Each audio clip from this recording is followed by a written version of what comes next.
ममता झा समस्त मिथिलावासी के गोर लागी छी। गौरी के गीत गाबे जा रहल छी। सुंदर सुंदर फूल मालिन हमरो आनी है तो हमरो आनी है तो गौरे भोजन आजो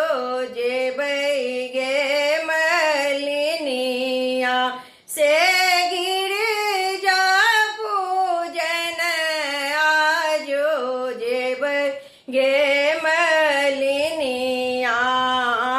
बेले फूल नहीं आने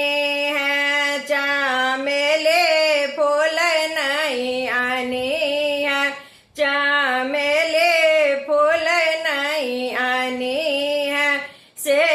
आने हैं गुलाब लाल लाल गे मलिनिया से आने हैं गुलाब लाल लाल गे मलिनिया एक मौन होइए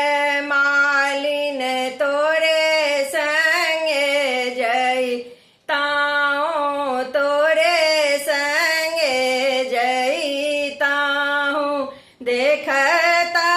हूँ रघुबर सोरतिया गे मलिनिया से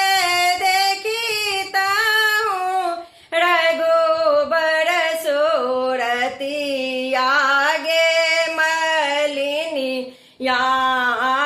एक मोन होइए मालिन झोके झोके चलिता हूँ झोके झोके चलेता हूँ देखी लैत श्री भगवान गे मलिनिया से देखी लैत श्री भगवान गे मलिनिया माथे मानी मोरिया कुंडल शोभे कनामा कुंडल शोभे कनामा से सामले सोरते मना मोहे गे मलिनिया से श्यामले सोरते मन मोहे गे मलिनिया। धन्यवाद।